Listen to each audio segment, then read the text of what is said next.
Krishna Krishna Krishna Hare Hare Hare Rama Hare Rama Rama Rama Hare Hare Hare Krishna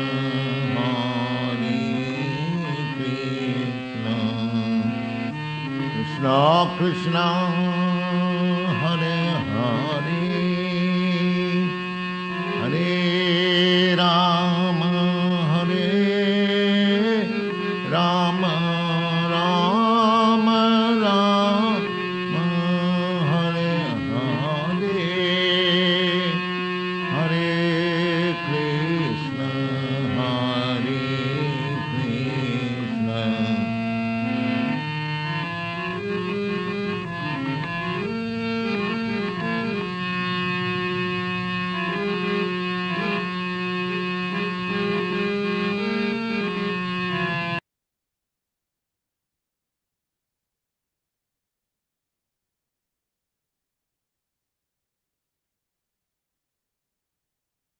Hare Krishna, dear devotees. Welcome to this Chaitanya Charitamrita reading and discussion. We're waiting for our host Vishwakarma Prabhu, but in the meantime, I wanted to ask Yashodanandan Prabhu or Ronald Singh Prabhu to make some comments if they want. Okay. Welcome everyone to this reading and discussion on Sri Chaitanya Charitamrita. Thank you everybody for participating. As we do every time that we hold these sessions, we will be first reading, having the mantras from the Srimad Bhagavatam. Then we will be reciting a few verses of the Sri Chaitanya Charitamrita from chapter 1 of the Adi Leela. First, we will start with the Om Namo Bhagavate Vasudevaya. Om Namo Bhagavate Vasudevaya. Om Namo Bhagavate Vasudevaya. Om Namo Bhagavate Vasudevaya. O my Lord, Sri Krishna, the son of Vasudeva, the all-pervading personality of Godhead, I offer my respectful obeisances unto you. Narayanam namaskritya. Narayanam namaskritya. Naram cheva narottamam. Naram cheva narottamam. Devim Saraswatim Vyasam.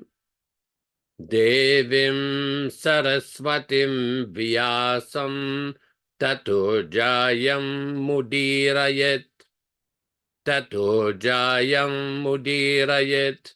One should utter the means of conquest, Srimad Bhagavatam or Sri Chaitanya Charitamrita, after offering respectful obeisances, 1, to the personality of Godhead, Narayana, 2, to the Narayana Rishi, who is the supermost human being, 3, to the Mother Saraswati, the goddess of learning, then 4, to Srila Vyasadeva, the author, from Srimad Bhagavatam 1-4. We will be reading a few verses from the Adi Leela, chapter 1, starting with text number 17. Jai Jai Sri Chaitanya Jai Nityananda Jaya Dvaita Chandra Jaya Gaura Bhakta Vrinda. Glory to Sri Chaitanya and Nityananda. Glory to Advaita Chandra, and glory to all the devotees of Sri Gaura, Lord Chaitanya. Text number 19. Etin Thakur Gadiya ke karye chanoyat masat Etinera Charana Vandan Tire Morinat. These three deities of Vrindavana, Madan Mohan, Govinda, and Gopinatha, have absorbed the heart and soul of the Gaudiya Vaishnavas, followers of Lord Chaitanya. I worship their lotus feet, for they are the lords of my heart. Text number 20. Grante Rarambi Kori Mangala Charana Guru Vaishnava Bhagavan Tinera Smarana. In the beginning of this narration, simply by remembering the spiritual master, the devotees of the Lord, and the personality of Godhead, I have invoked their benedictions. Text number 21. Tinera Smaranioi Vigna Vinashana Anayaseoi Nanjit Nijavanchita Purana. Such remembrance destroys all difficulties and very easily enables one to fulfill his own desires. Text number 22. Simangala Charanoi Trivida Prakar Vastu Nirdesha Shiravada Namaskara. The invocation involved three processes: defining the objective, offering benedictions, and offering obeisances. Welcome everyone to this reading and discussion on Sri Chaitanya Charitamrita. Just want to make a few brief announcements. There are some very important dates that are coming up. For example, on Friday, May 17th, 2024, there's the appearance day of Srimati Sita Devi, the consort of Lord Sri Ramachandra. There's the disappearance of Srimati Janava Devi, the wife of Lord Nityananda Prabhu, and the disappearance of Sri Madhu Pandita, who is a close associate of Sri Chaitanya Mahaprabhu, who installed the Radha Gopinath deity in Vrindavan. Then next week on Tuesday, 21st of May 2024, is the disappearance day of Sri Jayananda Prabhu, the devotee that was confirmed by Srila Prabhupada that he was a pure devotee who went back to Godhead. Then on Wednesday, May 22nd, 2024, is the appearance day of Lord Narasimha Dev, also known as Narasimha Chaturdasi. Very important days coming up. And the 23rd of May, Thursday, is Purnima, the appearance day of Sri Radharaman. Very, very important day. Very important days coming up. Several devotees have asked me to read again some of the points that we discussed last week with regards to the disciplic succession when we were reading from chapter 1 of the Adi Lila. Chapter 1, there's an introduction to the chapter before the first verse, where Srila Prabhupada describes the disciplic succession of Gaudiya Vaishnavas. So as per the request of some friends and devotees, we will be reading a few of these passages from the book, and we hope that everybody will greatly appreciate that. Adi Lila, chapter 1. Incidentally, it should be noted that when the BBT published their book, I don't know if it's there in their book, but it was heavily edited with misrepresentation of Srila Prabhupada's statements. This is the original statements from the 1974 publication. Sri Chaitanya Mahaprabhu is none other than the combined form of Sri Radha and Krishna. He is the life of those devotees who strictly follow in the footsteps of Srila Rupa Goswami. Srila Rupa Goswami and Srila Sanatana Goswami are the two principal followers of Srila Sarup Damodar Goswami, who acted as the most confidential servitor of Lord Sri Krishna Chaitanya Mahaprabhu, known as Vishwambara in his early life.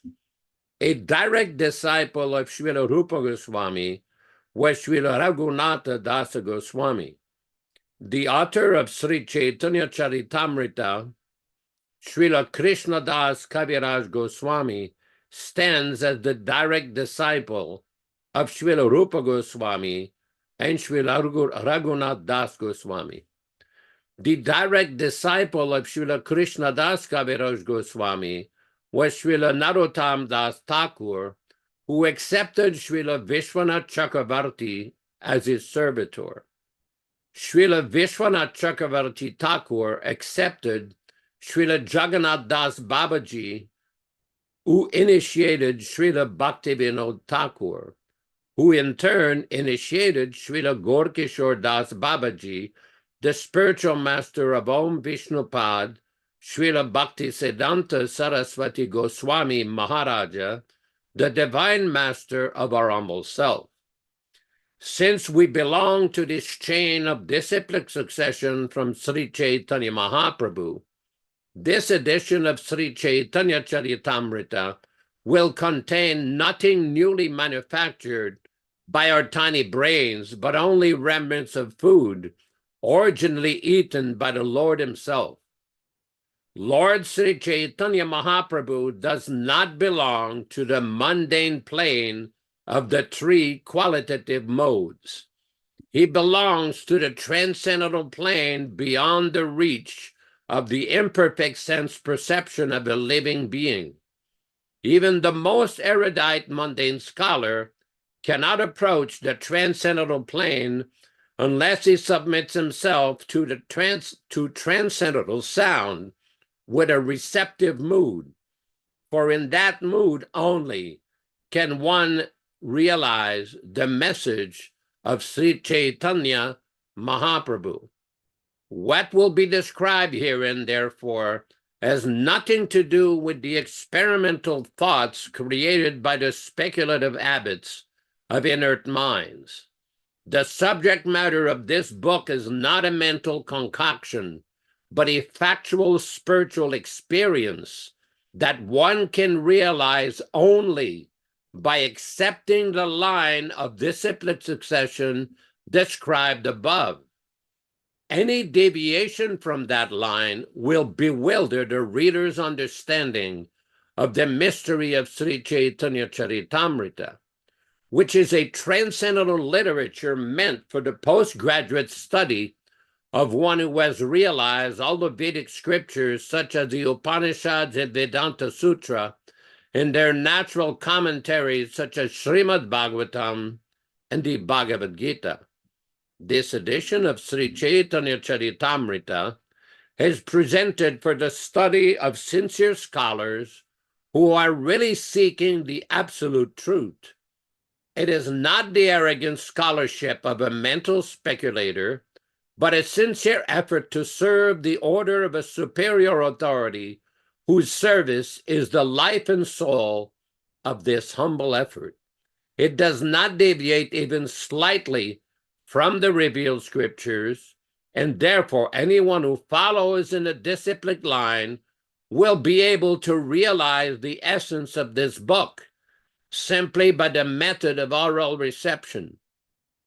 The first chapter of Sri Chaitanya Charitamrita begins with 14 Sanskrit verses that describe the absolute truth. Then the next 3 Sanskrit verses describe the principal deities of Vrindavana, namely Sri Radha Madana Mohana, Sri Radha Govinda Deva, and Sri Radha Gopinath Ji. The first of the 14 verses is a symbolic representation of the supreme truth, and the entire first chapter is in actuality devoted to this single verse, which describes Lord Chaitanya in his 6 different transcendental expansions. The first manifestation described is the spiritual master, who appears in 2 plenary parts called the initiating spiritual master and instructing spiritual master. They are identical because both of them are phenomenal manifestations of the supreme truth. Next described are the devotees, who are divided into two classes, namely the apprentices and the graduates. Next are the incarnations, avatars of the Lord, who are explained to be non-different from the Lord.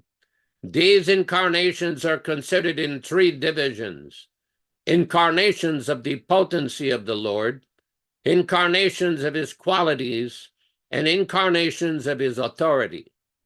In this connection, Lord Sri Krishna's direct manifestations and his manifestations for transcendental pastimes are discussed.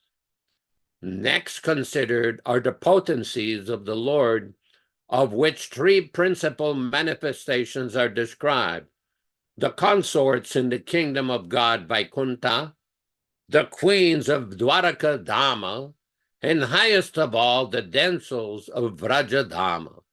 Finally, there is the Supreme Lord himself, who is the fountainhead of all these manifestations. Lord Sri Krishna and his plenary expansions are all in the category of the Lord himself, the energetic absolute truth, whereas his devotees, his eternal associates, are his energies. The energy and energetic are fundamentally one, but since their functions are differently exhibited, they are simultaneously different also. Thus, the absolute truth is manifested in diversity in one unit. This philosophical truth, which is pursuant to the Vedanta Sutra, is called Achintya Bheda Abheda Tattva, or the conception of simultaneous oneness and difference.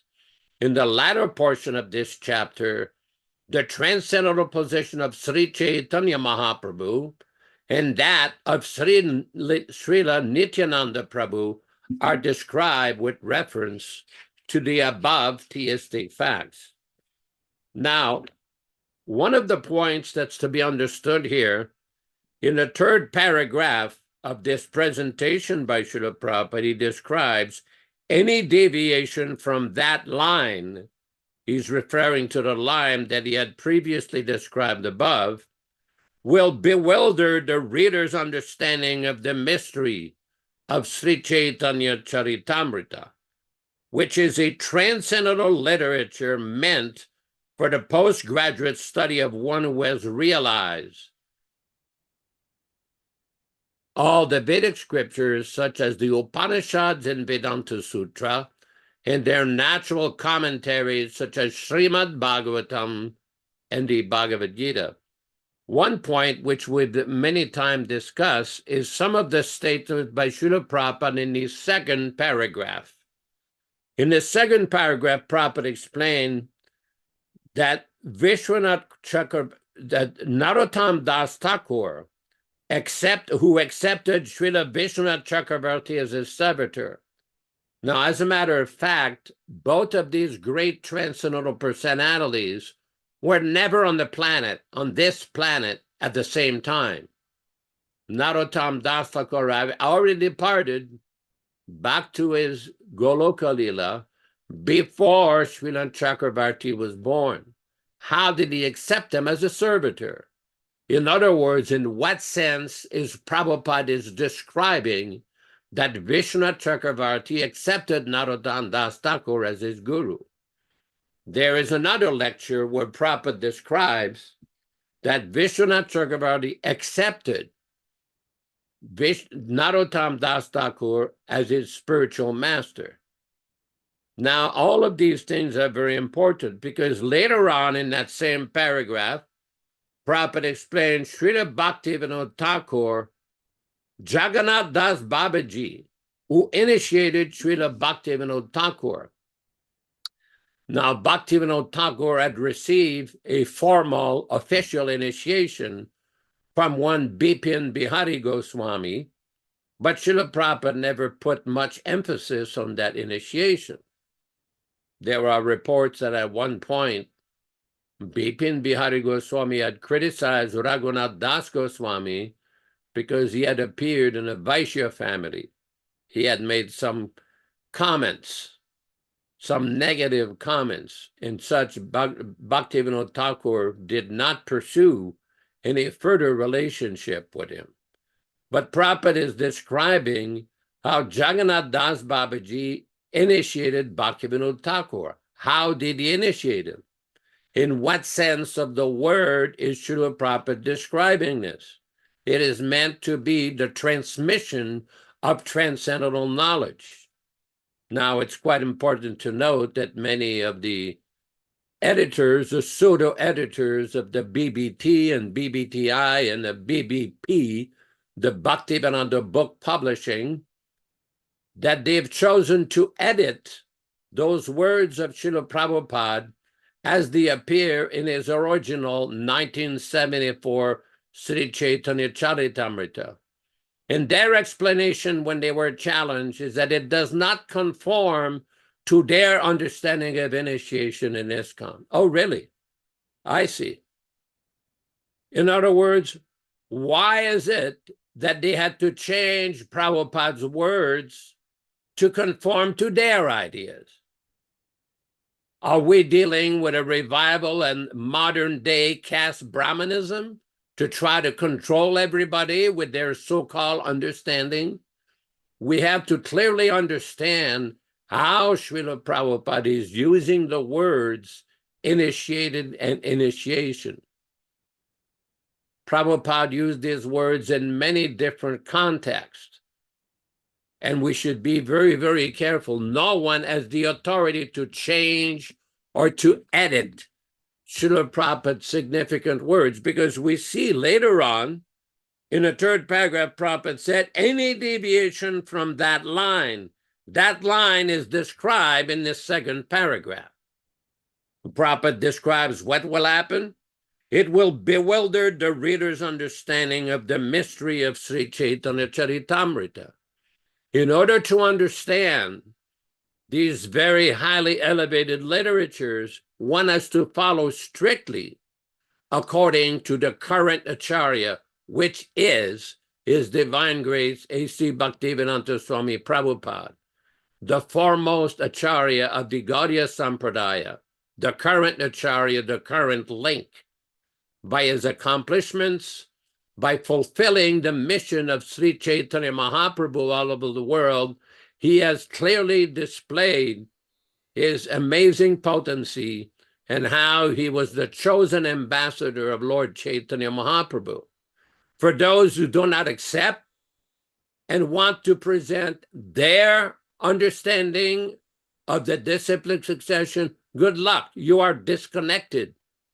You are bewildered, and you will not understand Sri Chaitanya Charitamrita. That is why they edit these kind of passages.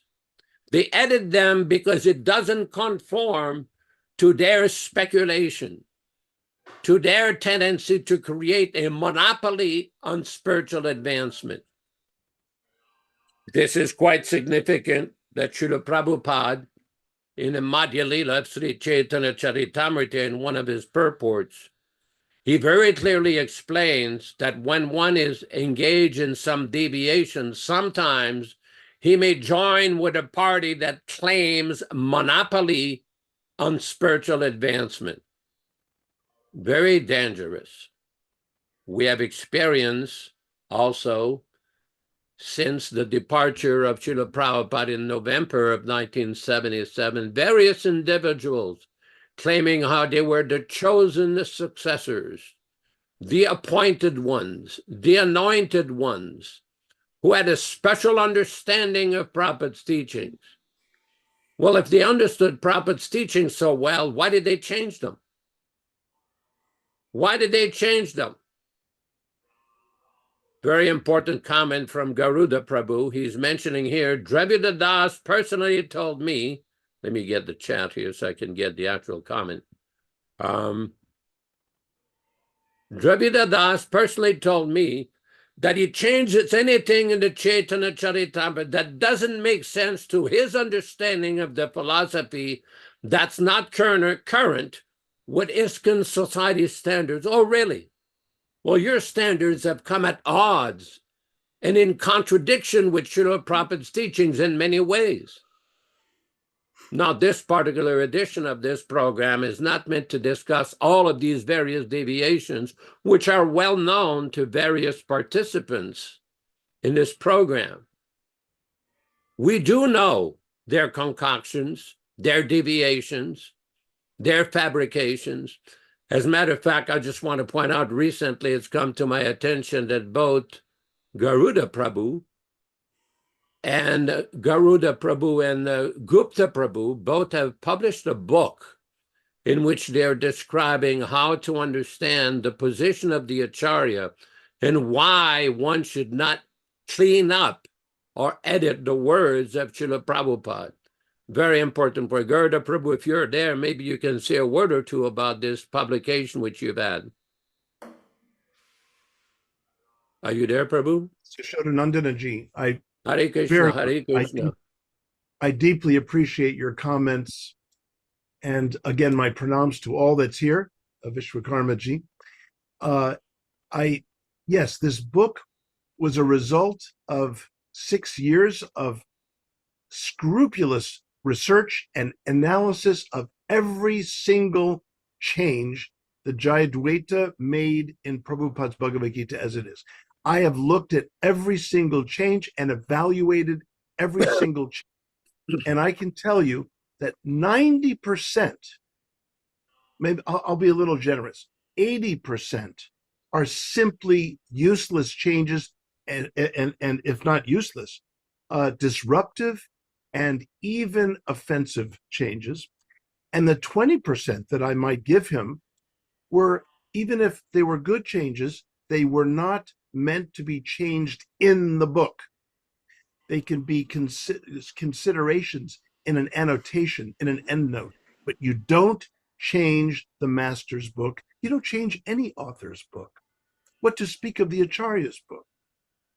So Guptaji, the valuable chapter that Gupta wrote as an attorney, he traces the history of all of the fraudulent activities of the BBT over decades. And it is absolutely jaw-dropping when you read this.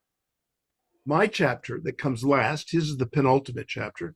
Mine is a definitive vision of how to leave Prabhupada's text alone as fixed. Prabhupada's text remains as fixed, and the annotations can be fluid. You can add, you can subtract, you can correct the annotations, but you don't touch the master's words, period. Maybe a spelling mistake. If there's T-E-H, yes, you change it to T-H-E. That's not a big thing. But anything beyond a simple correction of a spelling mistake, no. Very important point. I wanted to ask you, I noticed that we have some devotees in here that are quite active on the internet, and I don't want to sound petty or personal with anyone, but there have been some individuals who have been critical of some of your presentation or dissertations on the way that Srila Prabhupada speaks or presents certain issues and articulates it's things that are a little bit beyond straight spiritual philosophy, different comments that Prabhupada made on different topics. And I'm trying to be respectful here. This is not meant to be a personal attack. I just want to make that very clear. And the reason I'm bringing this up is I've had numerous devotees bring this up to my attention, because we all know, I mean, you're fairly scholarly, you're very knowledgeable, and you know the philosophy of Gaudiya Vaishnavism, how in the Chaitanya Charitamrita, the Acharya is presented as good as Krishna, that no one can speculate upon the minds of the Acharya. There are so many different texts, fundamental texts, explaining the position of the pure devotee, the Acharya. So I'm wondering maybe if you'd like to maybe articulate some of your insights or realizations or new realizations, because what it is, there are different devotees who brought to my attention how you're doing some very important work with trying to reestablish the integrity and the purity of Prabhupada's original words. Then Yes. there are some other people who try to contrast that with some of your statements, which are deemed by some devotees to be fairly controversial. I don't think that, personally, I don't think they're meant to be offensive, but I'm just wondering if you'd care to speak to that for a few minutes or something. Yeah. There's I think the piece to which you are referring, and the devotees who have read it and have brought their comments to me and so on, which I've appreciated. That was an article that was called "When the Master Speaks," and it's about Srila Prabhupada's form of discourse and the way Prabhupada's certain statements can appear to be very upsetting to outsiders. So I'm writing this as Graham M. Schweig, PhD. I'm not writing it as Garuda Das, devotee. So as a scholar, I'm having to be very blunt and have to acknowledge that there are people out there that consider Prabhupada's statements, and I don't particularly want to repeat them here, but the criticisms are there. Now, most devotees don't know how to address those statements because they're so painful, they are so hurtful, they don't want to. They just want to walk away. And I don't blame them, Yashodanandanaji. But someone's got to get in there and get dirty and address them. I find myself trying to protect Prabhupada from certain devotees on the inside of the movement with the editorial changing. And on the outside of the movement, I'm trying to address as a scholar, not as a devotee, as a scholar, acknowledging what they are thinking Prabhupada is saying and trying to show them that actually you're not reading Prabhupada correctly. And so that's what I was doing or attempting to do in that one article, which is what most people are talking about when they are concerned about statements I've made, Yashodanandanaji. And I very much appreciate your asking me about that. So I'm approaching them, these outsiders, as a professor who's risen to the top of his field, as a world authority now on the Bhagavad Gita. I'm in a position where I can speak authoritatively and have these other people, scholars or not scholars, try to appreciate that there's something going on here that goes much deeper than what they are thinking Prabhupada is saying. So that was my project. I'm standing for Prabhupada. And Prabhupada, by the way, he read my master's thesis, and my master's thesis was all about defending the Chaitanya Charitamrita from scholarly criticisms. And Prabhupada blessed me for writing that. And so it seems like I'm here to try to protect the Bhakti Shastras and Prabhupada, the world's first, inaugural presenter of Krishna Bhakti. So this is my motive now. Am I doing it perfectly? I doubt it. But that is at the heart of what I'm doing. Don't confuse my statements, acknowledging what other people are saying as my own. They're not my own. All one has to do is go to Wikipedia and look at the atrocious misrepresentation of Srila Prabhupada there. That is what I'm fighting. That is what I will stand up for, and I will not stop until it is corrected. Okay. Vishwakarma Prabhu, I wonder if you cared to make a few comments. Well, thank you very much. We had some technical difficulty here with my internet earlier, so I apologize for my late attendance, but nonetheless, I appreciate your comments, Garuda Prabhu, and as you know, I had recognized you in front of Srila Prabhupada as taking up this study of Vaishnavism, and when I was Yeah. with Joseph O'Connell in Toronto, saying that Yeah. devotees were moving in that field to sort of establish the legitimacy of what we're doing in the philosophical worlds that you're in, which is different than ours. I know that with Joseph O'Connell, I had an interesting experience with him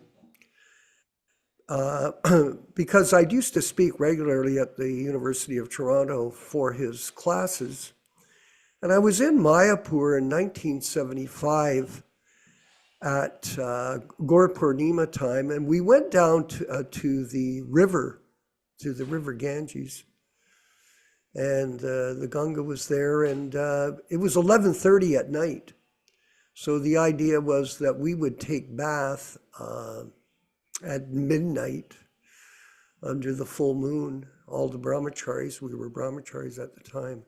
And guess who I ran into? Joe O'Connell. Like, it was unbelievable. It was really extraordinary, the meeting. And I still remember talking to him further about Vaishnava philosophy.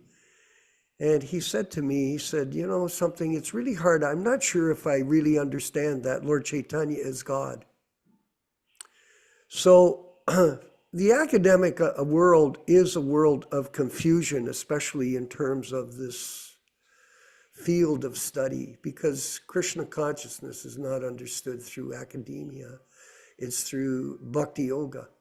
It's only by the practice of devotional service to a bona fide spiritual master, like we all are, Srila Prabhupada, serving his lotus feet, that we're able to understand the transcendental mysteries of this science. It's a self-realization process, which in itself tells the whole story, that you become blessed yourself by your austerities, by your practice of disciplines that are prescribed for us to rise up out of the animal platform of life, and become fixed on the Sankirtan mission of Lord Chaitanya. Because really, Chaito Darpanam Marjanam Bhava Maha Davagni Nirvapanam, this Sankirtan mission is really the essence of what this is about here today.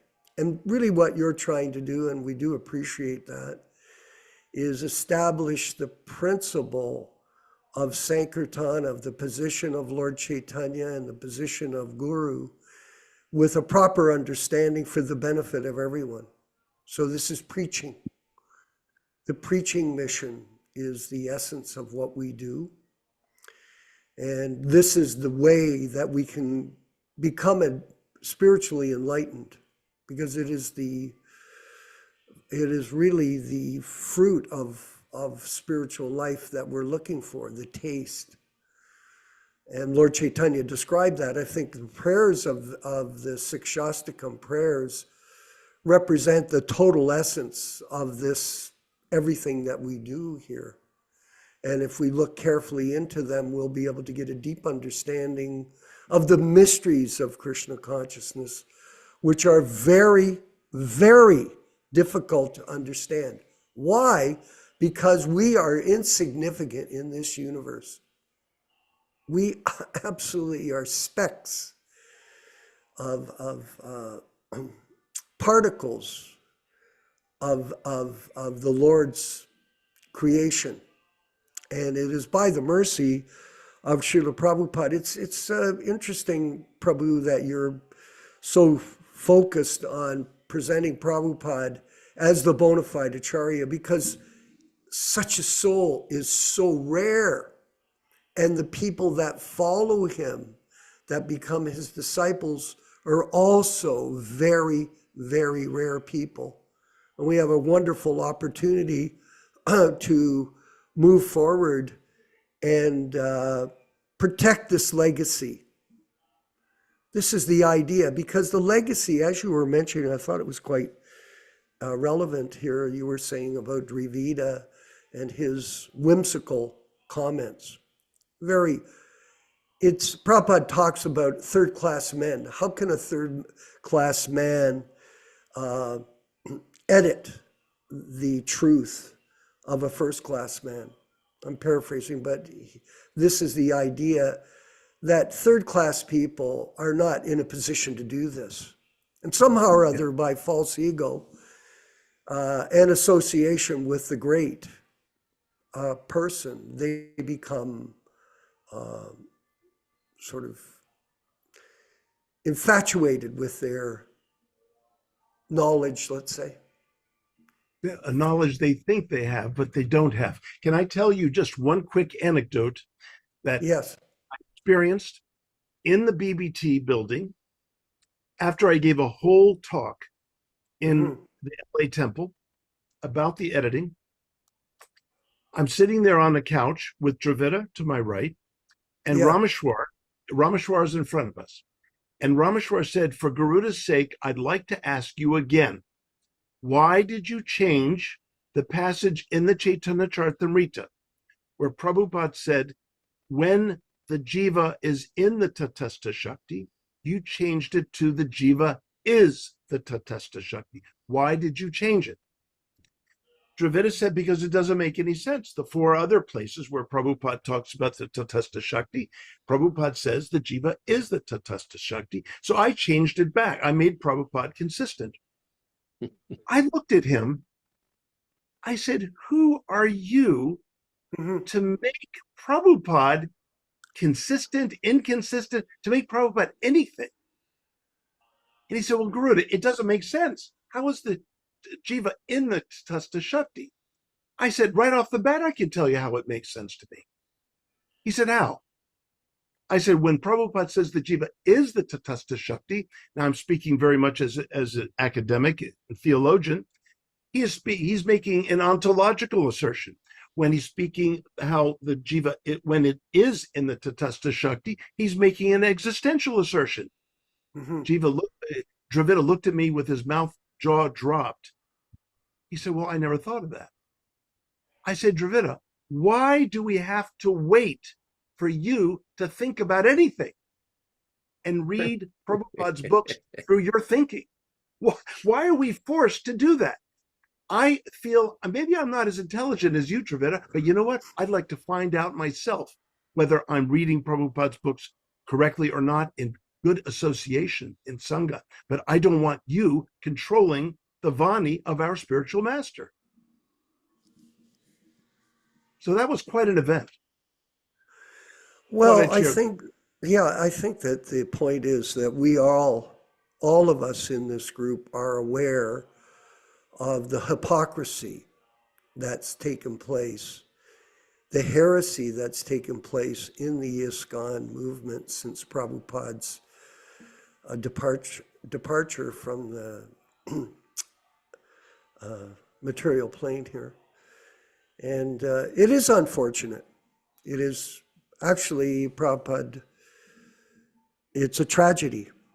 It really is a tragedy. And as a group, we are making efforts now to work in such a way to protect the legacy. And I did want to mention, as you were aware, that we are in the process of moving forward to reprint the original Delhi Bhagavatams. And these Delhi Bhagavatams are, they're, in a relative sense, they seem to have so many imperfections, spelling errors and grammatical errors. But really, I know for many of us, they're the favorite books that we love to read because they're so authentic, let's say. They really demonstrate Prabhupada's brilliance at a very high level. It's the words are not it is the entire way that he captured the philosophy for the Western speaking world, which is totally captivating for all of us. And the fact of the matter is, I wanted to mention to everyone here that we have gone through a lot of different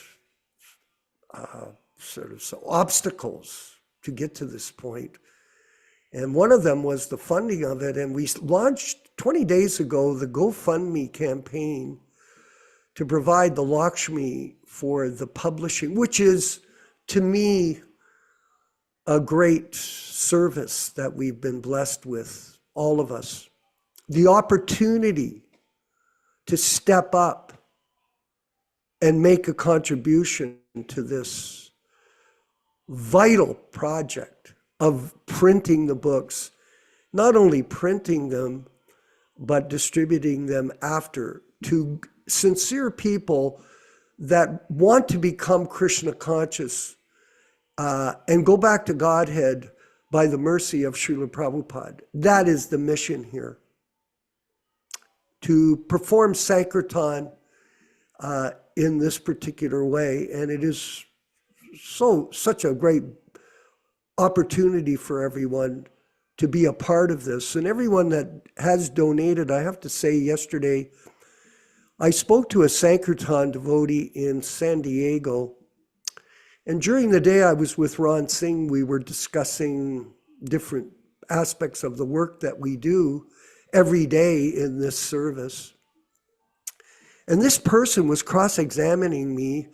What is his name? Rukma, you showed him, what's the name? Rukmangada. Yeah, Rukmangada. So he was cross-examining me. I've never met him before, and asking me all kinds of questions on the money parts of it. Oh, this question, that question. I simply told him the truth, what we were doing. And last evening, I got a note from him. He sent, well, the total amount has been achieved. I go, really? He goes, yes. I couldn't wait any longer, so I donated $2,550 to bring it to $24,000. I just could not wait any longer. I thought it would be very difficult to get to. It seemed like a mountain for us in terms of promoting this, because people were giving not that we're minimizing the $108, but if you give like $108, then it's 20 more people that are going to get to the, and I was thinking, geez, this is going to take a long time. And he said, I was feeling the same way. He said, I just couldn't wait any longer. So I wanted to give all the Lakshmi to finish this campaign up to this point. So we really want to send out a note of appreciation, not only to him, but to everyone here who's understood the significance of this. You know, Prabhupada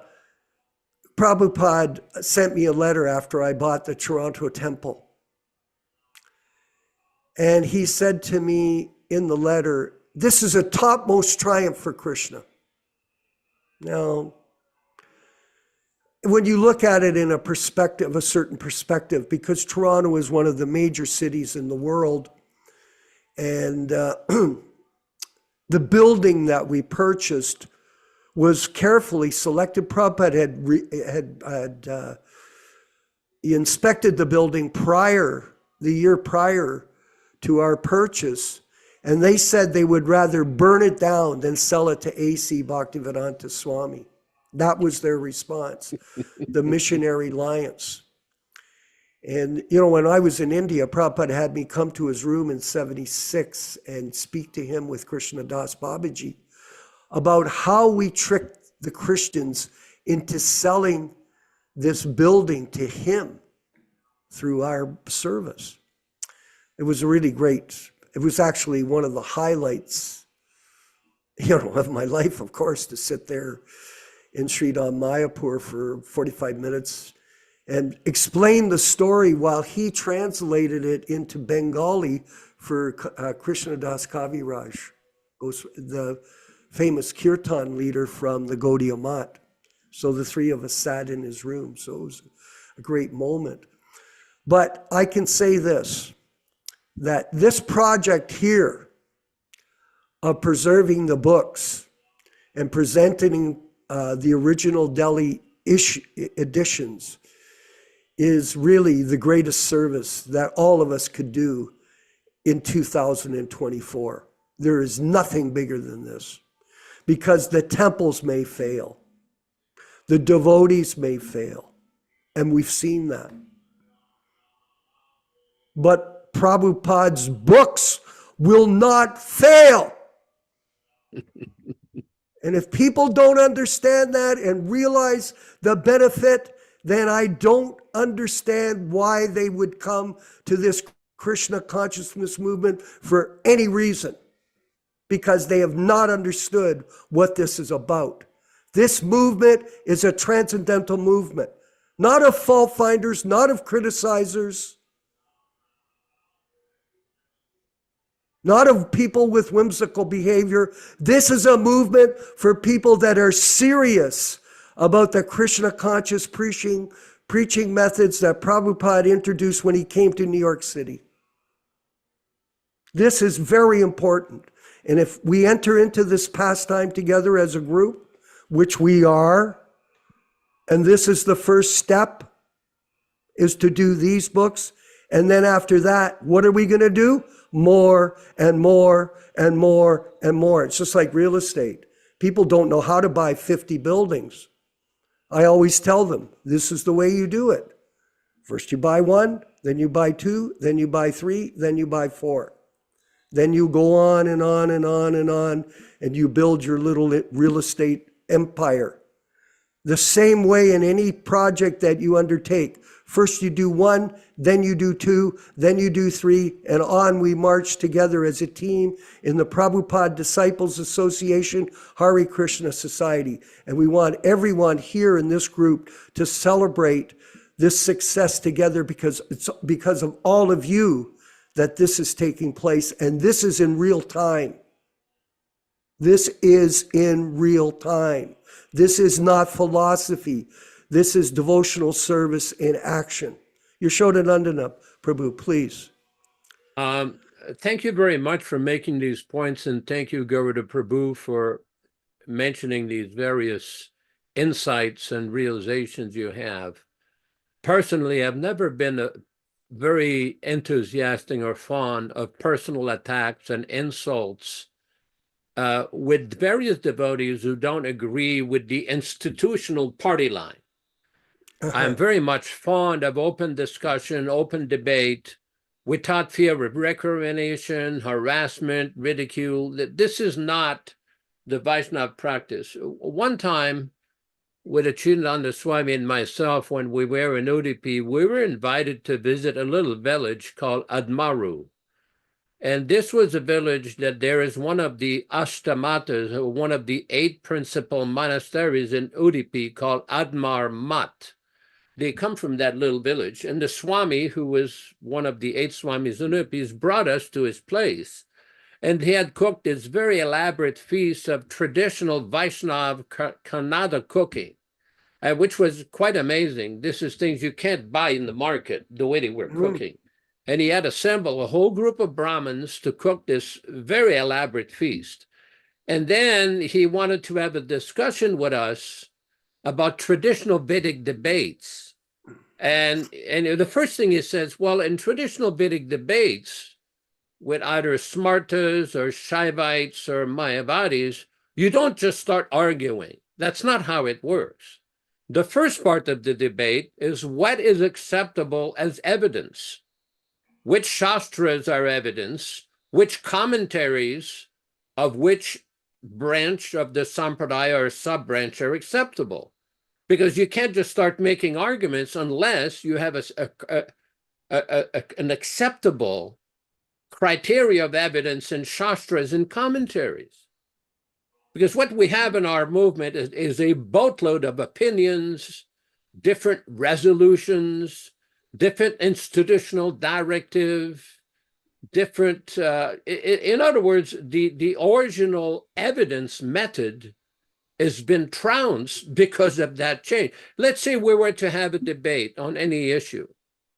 How can you have a debate when the same group has 2 different versions of the Bhagavad Gita or Chaitanya Charitamrita? That doesn't work. You can't have 2 different versions of one group which tries to promote or promulgate that they have seen the truth, and another group that wants to stick to the original version. He has seen the truth. That's why I kept reading today from that Chaitanya Charitamrita page. This is very important. They don't like when Prabhupada said that Jagannath Das Babaji initiated Bhakti, but it's there. So there has to be a discussion. What is the meaning of the word initiated? What is the meaning of the word initiation?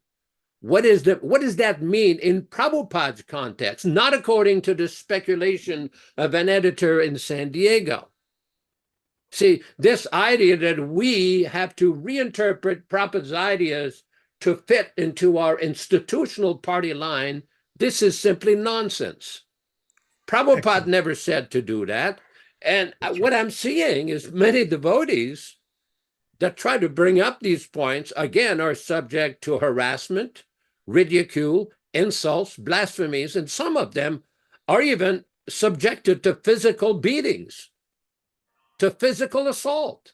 Now, I'm not going to give names here because I see that some people say, oh, no, this had stopped a long time ago. We've had a reform. Things have changed. We're a lot more open. No, it's still ongoing. There are some people on this program, like, that I'm not going to give the names, that are still being subject to harassment now. Physical beatings, physical assault, verbal insults. And it's like ostracism. In other words, hey, this is the behavior of gundas, of thugs, of nonsense people. This has no place in a bona fide, mature Vaishnava society. What this shows is the behavior of a Kanishta society, or even worse, a Sahajya society, or a Mlecha society.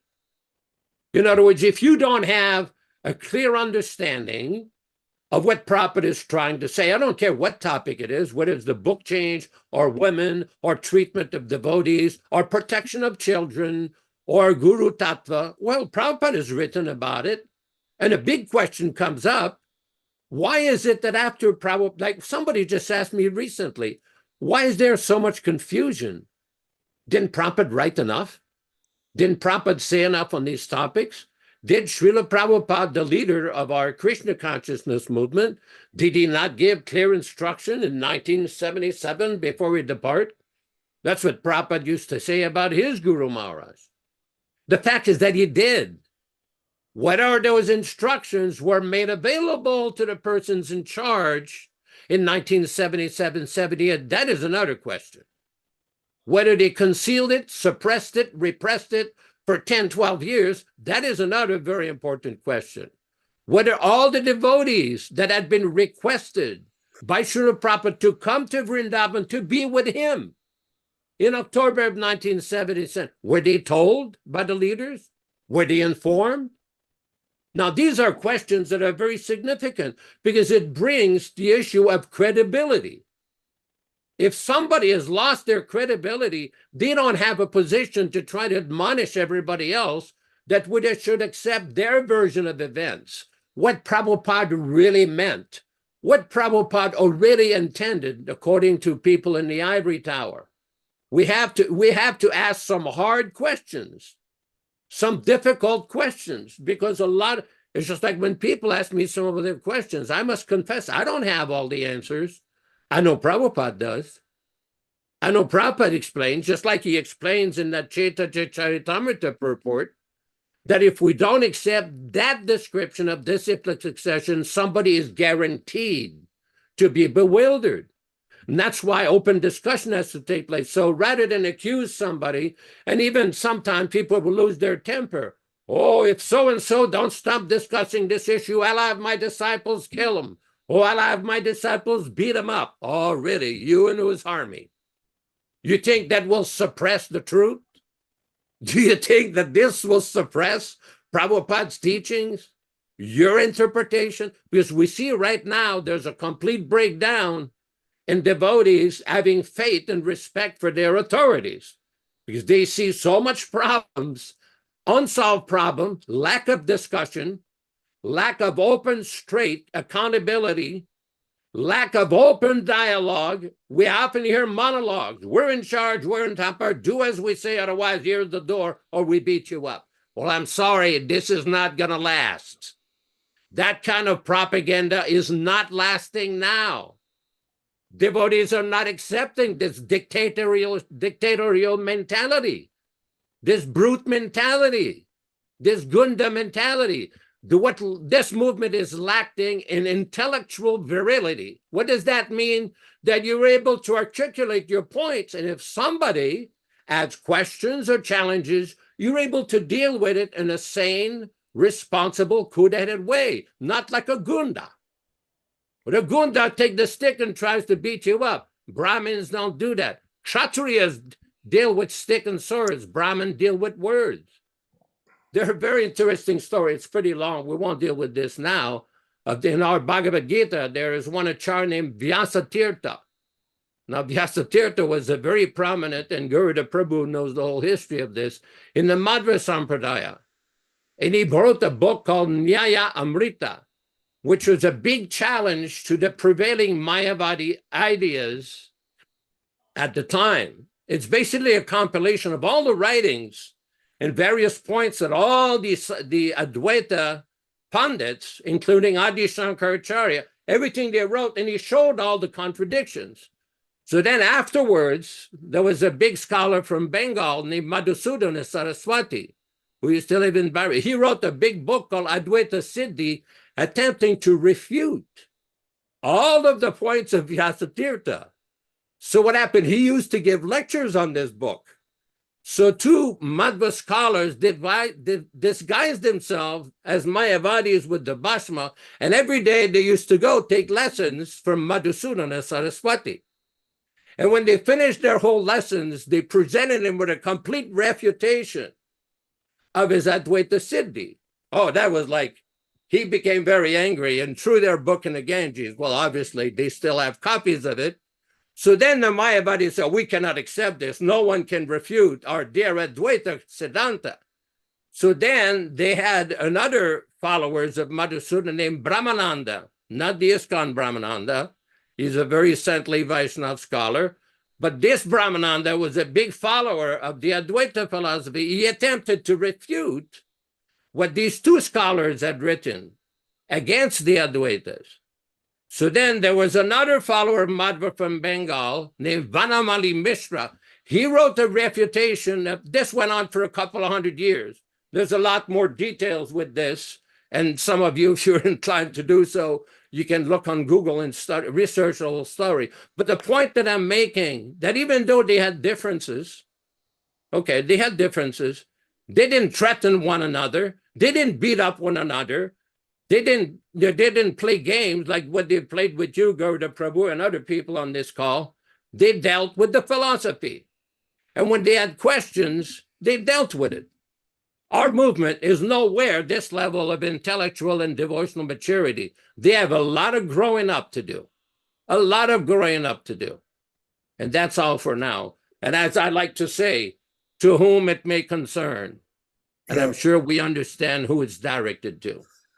Well, I wanted to bring up an issue for all of us to be aware of, and we should be careful when dealing with these matters.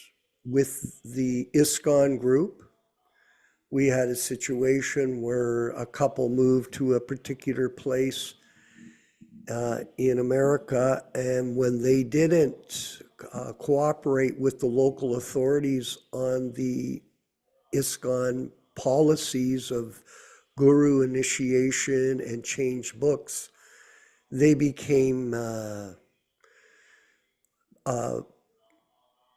uncomfortable, made uncomfortable in that environment and rejected.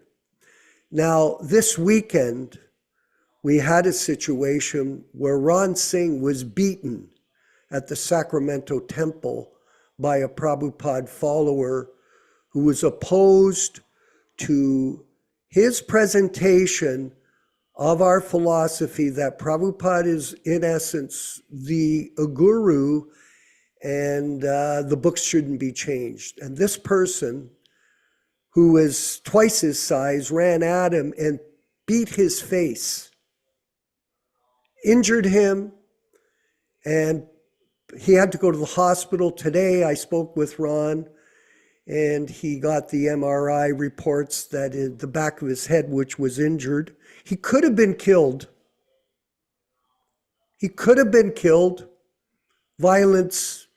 I talked to Krishna Kata about it because he's a police officer for 34 years.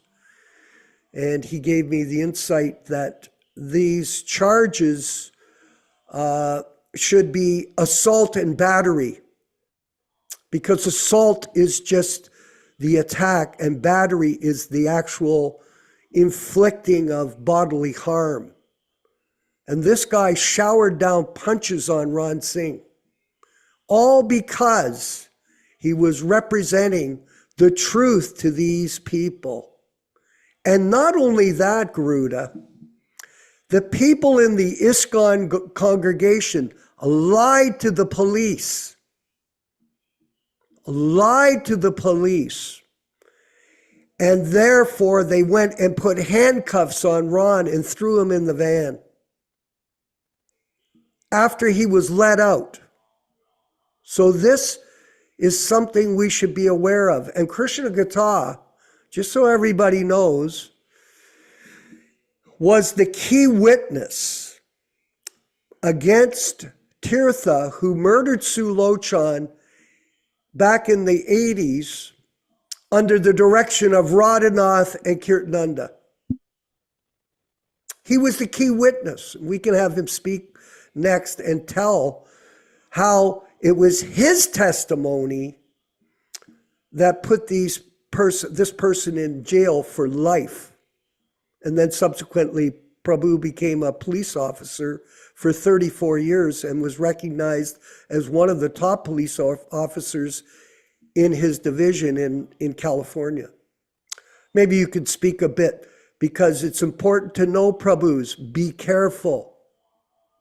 Be careful what you do, what you say, especially with a group of fanatic cult members.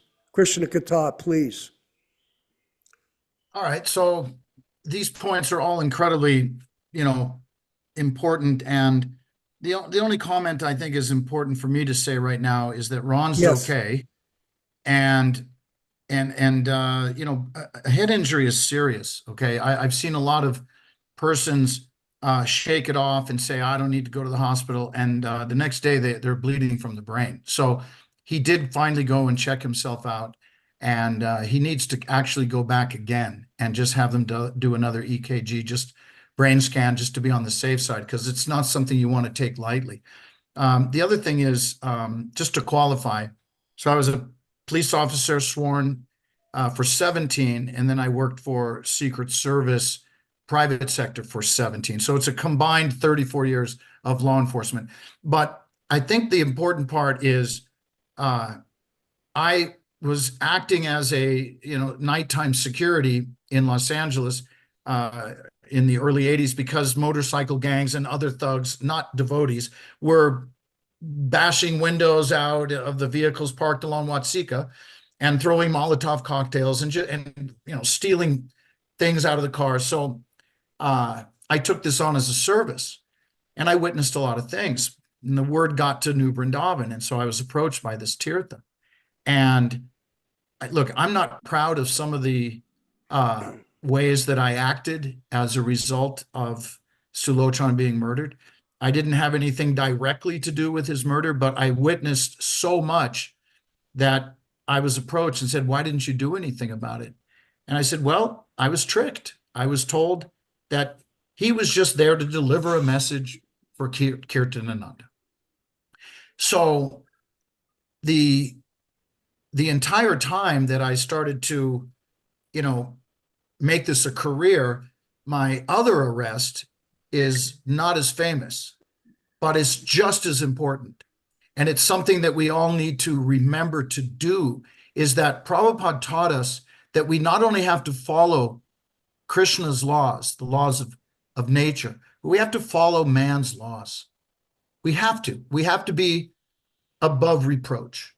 So I was approached by two Matajis, two mothers in New Dwarka with their kids in tow. And I'll fast forward. It was a child molestation in the Gurukul there.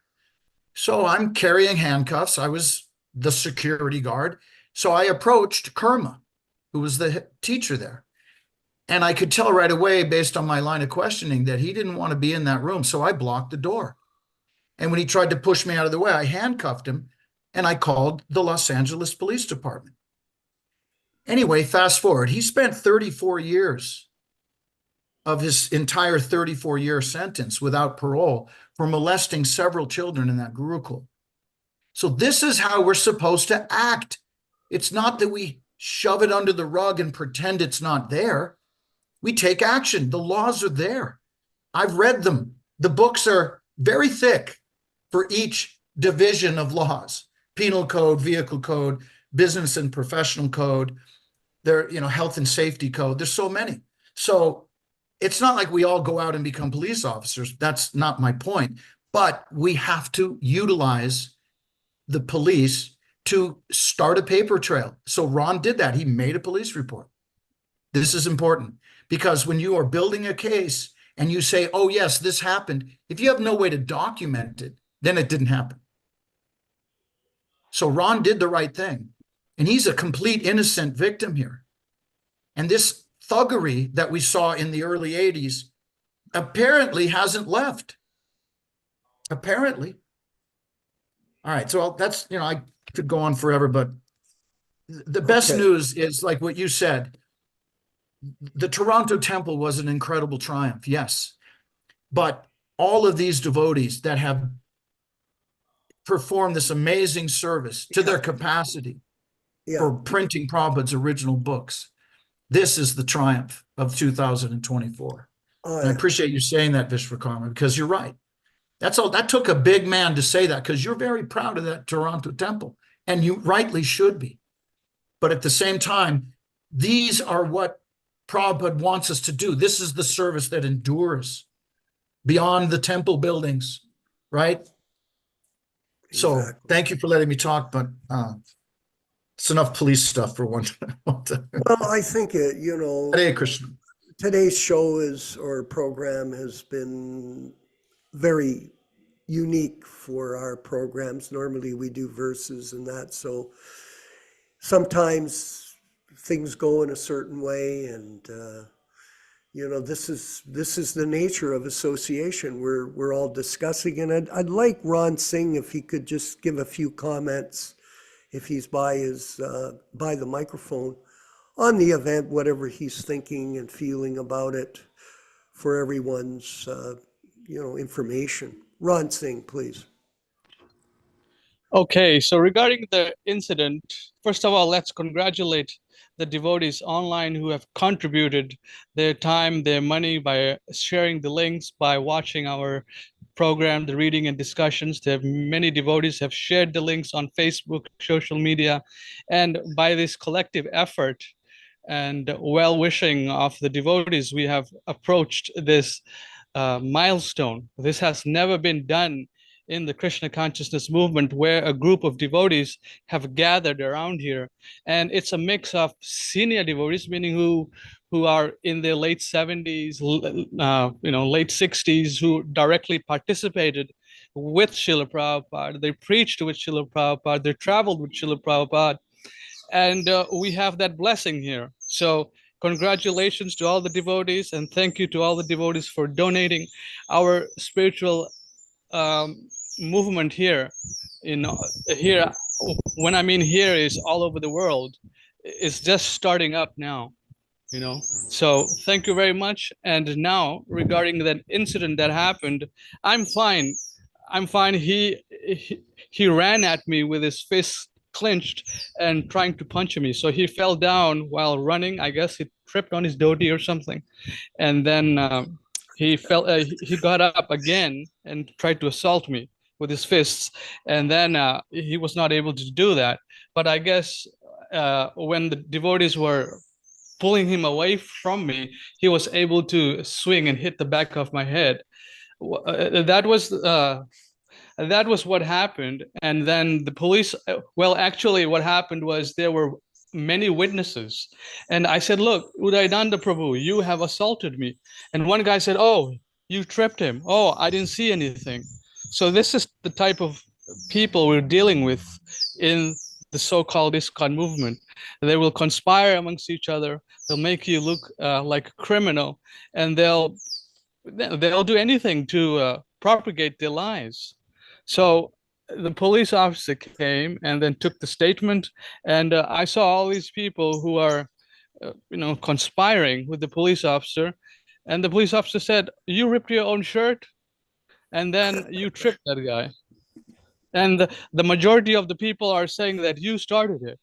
Okay, so this word vox populi, the majority, the opinion of the majority. So the police officer, I asked the police officer to have a supervisor come on site. She denied that request.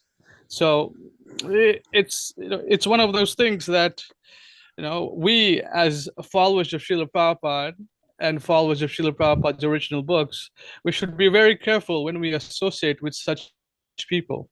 Very, very careful, especially if you have stood up in the past. So they mark people, and they will do anything to propagate their lies. I'm wondering if Puranjan, maybe we could allow Puranjan to speak for a few minutes. I believe he's been there the whole program. Puranjan, are you there? Haribo? I don't think he's there. Puranjan, are you there? Hi, We've got, Bill. Oh, here he is. Hi, Oh, Bill. beautiful. Yeah, Nice yeah, they are very dangerous people. There's no question about it. But what I wanted to say is, I watch TikTok every once in a while, just for kicks. But there's all kinds of nasty people doing nasty things all over the world, really. But what I've noticed is that when some reporters or news type people confront these guys, they have a little crew with them, and they always have everything on camera. And they come up to this guy and say, "Are you the guy who sold this old lady a, rotten used car?" And, they just confront the person in person right there in his face and ask embarrassing questions on camera. So I'm surprised no one's ever done that. I mean, like Jayad Vaida is sitting at a festival. Why doesn't somebody come up with a camera and say, "Hey, why are you changing the books, or why are you supporting a very severely bad molesting, sampradaya," or something like that? I think that's the way to go. But I mean, if you don't have security with you, you can hire somebody. You can hire a ex-cop or off-duty cop to go with you. But that's the way to do it, is to go with them with cameras and a couple people with you, and then they know they're being filmed right on the spot. And it really changes everything when they know they're being filmed, because anything you do can and will be held against you if there's photographic evidence. And we need to do that more. And I think that's also the way to confront them, with cameras. Just go up and ask them questions. Are your gurus having illicit sex with men, women, and children? Yes or no? Something like that. Just ask them a question and force them, to publicly respond. And then we can put that on YouTube or whatever it is. But this happens. What I'm trying to say is this happens all the time. There's all kinds of nasty people being confronted all the time with people with cameras, and just look at the expression on the face of the aggressive person, and and all the rest of it. And that tells the whole story. They don't have a good answer, or they get angry, or they try to push the camera person away, or something like that. This happened recently in Mayapur. A lady who was a victim of molesting in Mayapur, she went up and confronted the person who had abused her, but she had camera people with her. And then they came back and pushed the camera person, but all that was on camera, attacking her camera person. So that in my opinion, is a more effective way of dealing with the situation, although it's always dangerous, I mean, there's no question about it. But I just wanted to make one other comment about the changed books. An interesting thing has come up. I have challenged Purujit. Purujit was this guy who, was making his own edition of the Bhagavad Gita. I challenged him a long time ago. But anyway, his followers were trying to say recently to me that, oh, he's using the 1972 edition. But if you go to his website and you click on the Bhagavad Gita, which has our cover, it has our 72 cover. It looks like the original book. But when you look at the PDF, it says edited by Purujit. It's not the original 72 at all. So, they're just trying to scam people, and obviously he's still using his own edition. But anyway, I just wanted people to be aware of that. If they tell you that's the original, it is not the original. It is his edited version, and it says that right there on their website. So anyway, that's the way I would do it. But I've been dealing with these people for years. When I was in LA, the Gundas would do the coyote walk around me. There'd be 3 or 4 Gundas just walking around me. I mean, it's very dangerous, dealing with these people. There's no question about it, and we should, take note of that and act appropriately. So Okay. that's all. That's all. Thank you. The video is a great suggestion. I cannot improve on that advice. Videotape, because then there's no question about what happened. That's enough. Yeah, I know that, Ron, all the incidents that took place in Sacramento are on video file with the police, and he's requested them. But what do you think, Ruda? We'll get to other people. I saw that. What do you think about this whole discussion today? Go ahead. Well, I believe Yashodanandanaji sort of got it right on. When people simply refuse to engage in gentlemanly or gentlemanly dialogue, and I have gone to the BBT. I have made formal requests to the BBT people who run the BBT, whatever they're called, to gain access in the archives to the edited Chaitanya Charitamrita, which is an extremely important book to me. And I have put a formal request as a scholar and a devotee. Because Jayadvaita said in a film, when asked what are the original transcripts of Prabhupada's books being stored in the archives for, who would gain access to them, and he said, "Oh, scholars like Tamal Krishna Goswami." Well, I am every bit of a scholar as Tamal was. In fact, I've exceeded his work in the scholarly world. But they have turned me down every time I make a request. So what happens is that people walk away. People refuse to enter into dialogue. I was in Tirupati, and Madhusevata was there. I've not personally met him before, and I said, "Oh, Madhusevata ji, I would like to talk with you." He walked by. I said, he went like this. He said, "I have nothing to do with you." All I wanted to do was sit down and speak with him.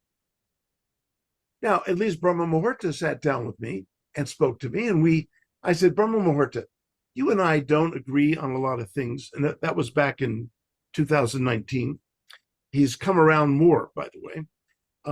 But he said, "At least we can agree on one thing, that Prabhupada, at the time he published his Bhagavad Gita as it is, authorized it for its publication." And he said, "No, I don't believe that." I said, "What? Wait a minute." I said, you don't believe that Prabhupada authorized the book that he published? that he signed a contract with Macmillan, that he modified initializations, 9 different initializations on the contract. It was a very deliberate publication on Prabhupada's part. You're saying you don't believe that Prabhupada authorized that publication? He said, no. He said, I believe that if Prabhupada knew how many mistakes were in there, that he would not accept it as authorized. I said, wait a minute. You're speculating about what Prabhupada would do or what he would say. How can you do that with anybody but to speak of our spiritual master? And so, I mean, I couldn't even start at base 1. So Yashodanandaji, he's right. You've got to accept, you have to have common authority. You have to have an agreed upon basis of authoritative, what's authoritative and what's not. If you feel that Prabhupada was ignorant about what he was doing, well, that opens up a whole other can of worms. Every author has the moral rights to have his or her work preserved until they do otherwise. And you can make all kinds of assumptions you want. Srila Prabhupada was a genius by material standards. He knew exactly what he was doing. It was very deliberate, and even he couldn't accept it at the time. So Vishwakarmaji, Yashodanandaji is right on the mark when he says, if you can't agree on basics, there's almost no room for dialogue, even when there's a willingness for dialogue. Right. Wow. We've So got well said. Nilesh. So well said. This is what I go through, Nilesh in Miami. Thank you, Garuda. Jeez. You've got some Hare comments. Krishna. Yeah, if you've got comments or Hare Krishna. yeah, please. Hare Krishna, Prabhu. Please. Yes. Go Hare ahead. Krishna, Prabhu. Go ahead. I was just listening to all this, and what kind of, especially for those who are new devotees, there are tremendous lessons to be learned from all these stories. Number one, what did Prabhupada tell us? That the disciples are going to behave exactly like their Guru Maharaj. If the disciples are not going to report the violence the way they have witnessed it in truth, why? Because they are following the bogus gurus. So if they follow bogus gurus, they are going to do bogus things themselves.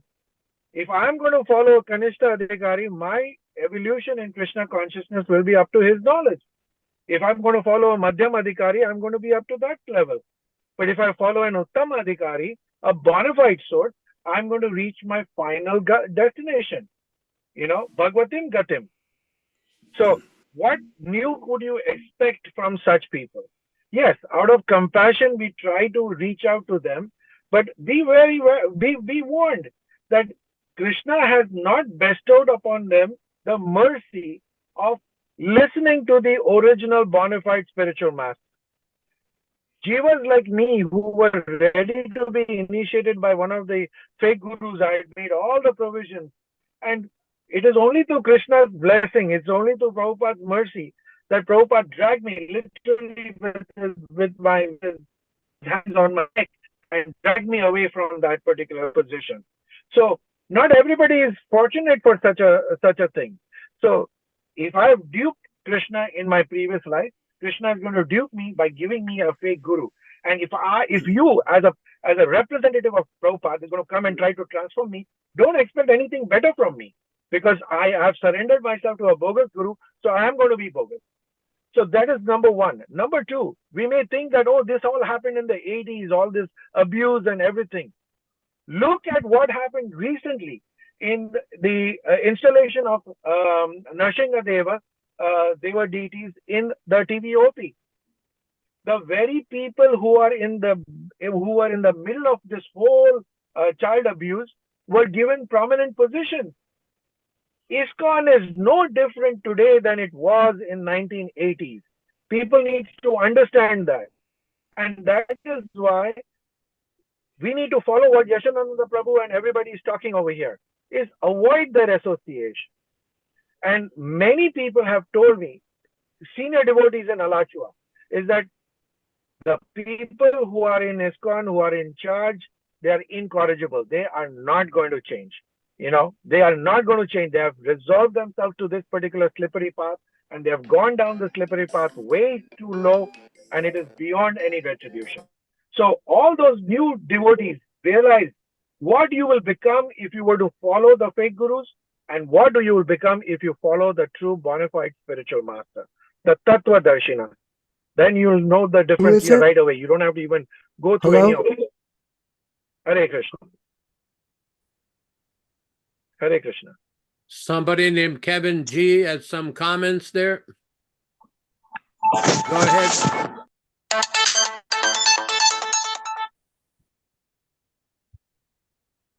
Kevin G. Hare Krishna. Prabhu. Hare Krishna Prabhu, Dandavats Prabhu, Bas for all the devotees. I just wanted to make a short comment, just on the awareness of rights, the point of how dangerous it can be, just going to ISKCON properties, being closely involved in ISKCON programs. Just the two things I noticed in the last couple of years, going to Prabhupada's Murari Sevaka temple in Tennessee, Middle Tennessee. Last Nityananda Trayodashi was last time I went to temple physically, and was helping in kitchen. I saw the mother who manages there was helping in kitchen. I saw an empty ghee container on the tabletop full of handgun pistol shells that were empty. And I asked about it and made a comment. I said, "Oh, are those hand pistol shells empty?" And she said, "Oh yeah, I was just practicing my shooting." She recently took up having a pistol just for protection. Just her and her daughters that stay there at that property at Murari Sevaka. So I sort of understood, but at the same time, she's a Jayapataka disciple. So like Prabhu was mentioning, he absorbed the qualities of these people that we worship, and also the Prabhupada disciple who was banned from there, removed 5 years ago, Gadi Das, created his own farm 30 minutes or so down the next township. I heard he also has an arsenal of tons of different weapons, automatic and different weapons and things. And so this is strange. It's just good to be aware of what we're getting involved in. If we know people that are starting to explore, walk on the property of ISKCON organization, it's good to be aware of these things. Yeah, it's dangerous. I liked hearing everything the devotees had to say today. Thank you. Hare Krishna. Okay, well, thank you, everyone. This was quite the discussion. Hey, Prabhu, Yashoda, and Garuda. Yep. All of you, very interesting and a little bit different than we normally have, but nonetheless very valuable. And we're going to wind up the program, and I wanted to say that, first of all, we want to thank everyone for supporting the GoFundMe program. And there's still opportunity for you to donate money for publication of books, and the distribution of them as we move forward, which is going to really further complete our efforts to protect Prabhupada's legacy, which is our mission. And this requires teamwork, it requires cooperation. And these things Prabhupada wanted all of us to practically demonstrate in our daily activities. So service and surrender, giving money is a very valuable service that you can render if you're not capable of actually doing much except, work or whatever you're doing. But if you can offer some of the results in this service, it'll be recognized by Srila Prabhupada and recognized by Krishna, and will bless you and your family in that service. So thank you, everyone. We'll be back on Saturday morning for Bhagavad Gita as it is, reading and discussion, and Sunday for Srimad Bhagavatam. So we look forward to seeing you then. if you want to move ahead with the kirtan, please, and then the Vanchakalpa prayers, the offering of obeisances. This will wind up the program for this evening.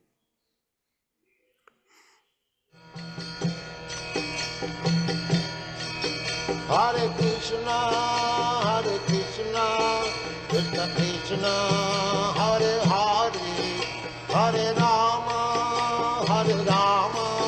Rama Rama, Hare Hare. Hare Krishna,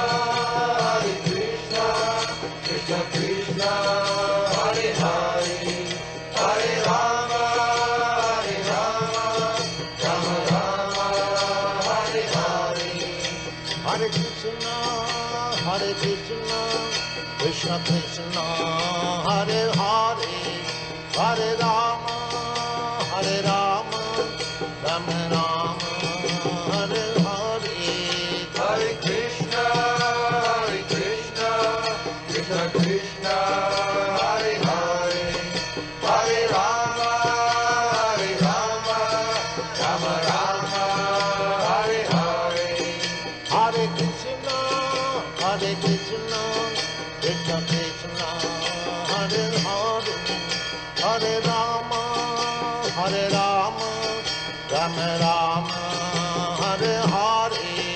Hare Krishna, Krishna Krishna, Hare Hare, Hare Rama, Rama Rama, Hare Hare. Hare Krishna, Krishna Krishna, Hare Hare, Hare Rama, Rama Rama, Hare Hare. Hare Krishna, Krishna Krishna, Hare Hare, Hare Rama, Rama Rama, Hare Hare.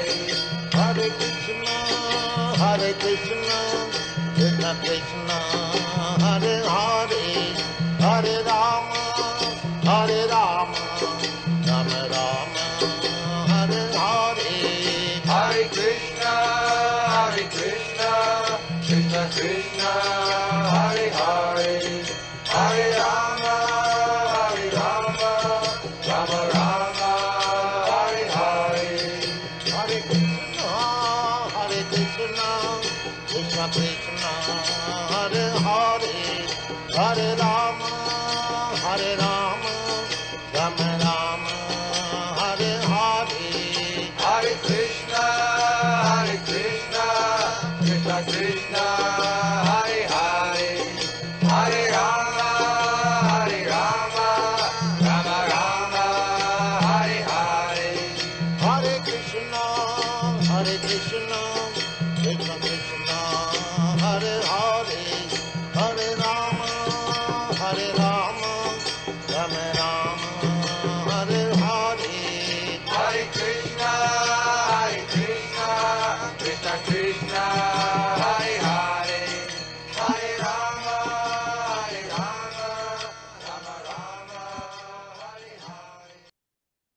Vanchakalpa tarubhyascha kripa sindubhya evacha patitanam pavanebhyo Vaishnavibhyo namo namaha. I offer my respectful obeisances unto all the Vaishnava devotees of the Lord, who can fulfill the desires of everyone, just like desire trees, and who are full of compassion for the fallen souls. Thanks everyone for participating, particularly Venkat Prabhu with managing the program, Garuda Prabhu with your insightful comments, and everyone on this program, Bhakta Ram, everyone is greatly appreciated. Hare Krishna, all glories to his divine grace. Hare Krishna.